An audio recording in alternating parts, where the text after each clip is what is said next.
Edge qui a touché la ligne d'arrivée, la grosse plaque qui est sur la ligne d'arrivée qui stipule voilà, que le joueur passe dessus. Le chrono est touché également, le quart est coincé, donc ça pose un gros problème parce que vous savez bien qu'il faut enlever le quart, il faut surtout maintenir cette grosse plaque de ligne d'arrivée pour pas qu'elle ne tombe pas justement. Et en ce moment, ben, vous voyez, tout le monde s'affaire pour essayer de trouver une solution. On n'en a pas, il faut faire venir une grue, mais le problème c'est que Thierry, vous le savez très bien, les coureurs ils sont là. Ils sont là. Alors là, c'est un contraste terrible entre cet affolement et ce bus qui bloque la ligne d'arrivée et cet emballage final mené vitesse grand V, bien sûr, pour le premier sprint du Tour de France, comme c'était prévu. Comme c'était prévu. Oui, et là voilà, les coureurs vont arriver bientôt à 5 km, ils vont avoir une portion très rapide et donc il faudra prendre une décision rapide, je pense. Alors la décision, a priori, la décision vient d'être prise, l'arrivée sera jugée à 3 km de l'arrivée. Ah, c'est un début invraisemblable, c'est un début complètement fou, quelque chose qu'on a rarement vu. Là, Jean-Paul va faire se plonger dans votre mémoire et dans l'histoire, mais a priori, alors les coureurs vont tous être avertis. Alors je ne sais pas qu'est-ce qui va matérialiser, c'est l'arche de 3 km, je suppose, qui va nous servir de ligne d'arrivée, c'est ça. Alors où est-ce qu'il est le 3 km? Il est juste avant le virage à épingle. Voilà, là, voilà. On ne peut pas faire une arrivée là, je pense pas. Hein. Non, c'est pas possible. Moi je veux bien, mais bon, je n'en sais rien. Pour l'instant, c'est ce que Fabrice Collin vient de me dire. A priori, ASO a pris la décision. Maurice Sport Organisation, organisateur du Tour de France, ont pris la décision, les organisateurs, de faire l'arrivée à 3 km de l'arrivée. Sur l'arche de 3 km, où elle est placée, c'est pas terrible. Hein. Et pourquoi pas sur la flamme rouge? Et là, attention, Thierry, voilà, les coureurs vont reprendre. Bon, 1 km pour s'arrêter, ça ira si on fait ce qu'il faut. Une portion qui va être très rapide, on va prendre de la vitesse, ils seront à plus de 70 km/h sur cette portion, donc on est en train de filer très rapidement sur cette ligne d'arrivée bloquée pour le moment.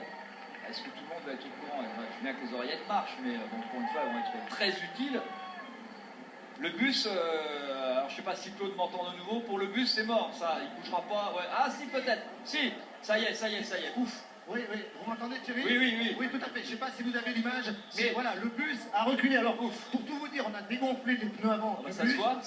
Voilà, oui, vous le voyez, l'avant, il touche pratiquement le sol. On a dégonflé les pneus avant, et ça y est, le bus recule, donc je ne sais pas ce que va décider l'organisation, mais la ligne d'arrivée... Oh putain! Chute, terrible chute dans le peloton, oh là là!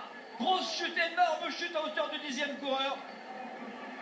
On avait dit que ce serait une fin assez redoutable, et là il y a beaucoup de monde à terre, et ça s'est passé à hauteur du 10 ou 15e coureur. C'est un coureur d'information Megapharma Quick-Step qui a chuté. Et Peter Sagan est là, Peter Sagan est à terre, Peter Sagan est tombé, oui, il est là, Peter Sagan est tombé. Peter Sagan est tombé. Oui, là, on l'avait dit, le final était compliqué, plus cette histoire de bus, du coup tout le monde se retourne. André Greipel est là. On va faire les comptes, on a Niki Terpstra, donc probablement Mark Cavendish est présent. Sam Dumoulin est là. Alors l'équipe Omega Pharma Quick-Step, il est où Mark Cavendish? Non, je ne le vois pas pour l'instant. Non. Marcel Kittel est là, puisque je l'aperçois là en 3e position. Voilà. Sagan repart. Peter Sagan, victime de cette chute, est en train de repartir. Un mot avec Nicolas G, si vous êtes à hauteur de ceux qui sont tombés. Nicolas roule. Ah bah là on est gâté pour ce final, entre un final compliqué, une ligne d'arrivée bloquée, une chute qui met un des favoris en tout cas pour le sprint d'aujourd'hui à terre, Peter Sagan. Je pense plus de peur que de mal, mais bon, on vérifiera tout ça ce soir dans l'après-tour avec Gérard Rolls et bien sûr demain matin avec Codemar au départ. Le tour d'infirmerie, l'infirmerie est pleine, parce qu'il y avait quand même 7 ou 8 coureurs à terre. Oui. Cadel Evans est présent. Confirmation, l'arrivée sera bien jugée sur la ligne d'arrivée. Problème pour Greipel. Ouais, Greipel est là, crevaison, je pense. Décidément. La chaîne a sauté, j'ai l'impression. Problème de chaîne, vous voyez. Donc, exact. Problème mécanique pour André Greipel. 3 km de l'arrivée, alors avec beaucoup de fans de course très animés, mais pas forcément dans le bon sens.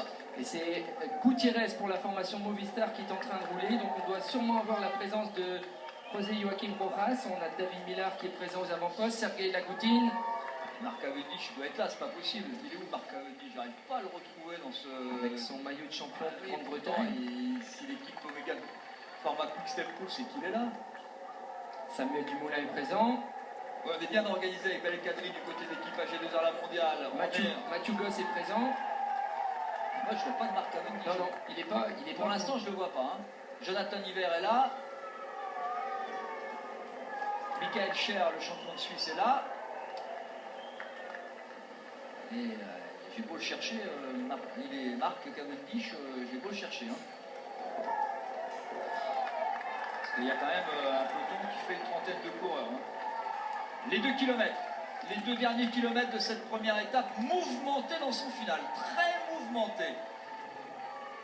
Oui, j'ai l'impression qu'Alexander Christophe pour la formation Katusha est aussi là en 15e position. Pour l'instant, c'est tout bon pour Marcel Kittel. Et peut-être même John Degenkolb. Il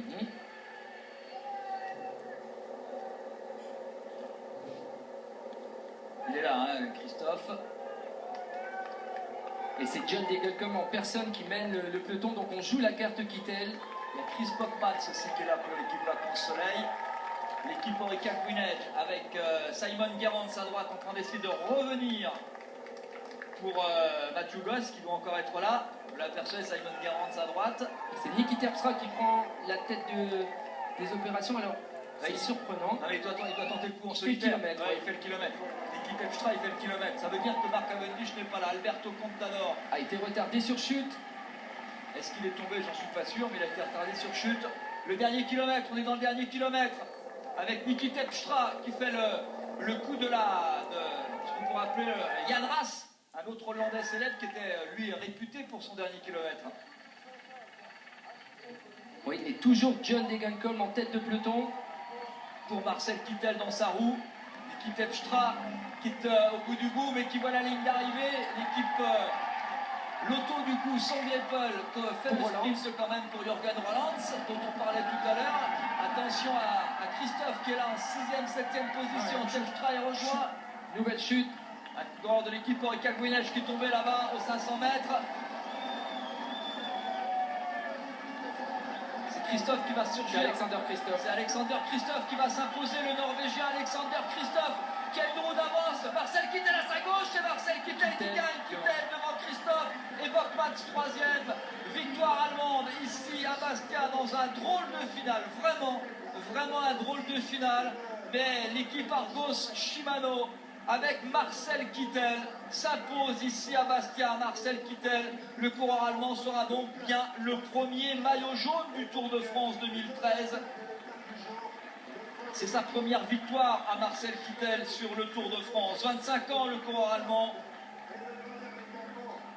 vient dans les derniers mètres sauter Alexander Christophe, le coureur norvégien de l'équipe Katusha. Oui, c'est Matteo Trentin pour la formation Omega Pharma Quick Step qui avait lancé le sprint un peu tôt. C'est Danny Van Poppel, c'est le Benjamin du peloton qui fait 3e. C'est Danny Van Poppel qui fait 3e pour l'équipe Orica Greenedge. C'est Mathieu Goss qui est tombé. Ouais. Oui. Alors qu'il était bien placé, là, il a un problème mécanique. Regardez, il a dû avoir un problème mécanique. Marcel Kittel à droite de votre écran, à gauche de la route. Alexander Christophe, et c'est bien Danny Van Poppel, c'est bien le gamin de 19 ans qui fait 3e. David Millar doit être dans les 5 premiers.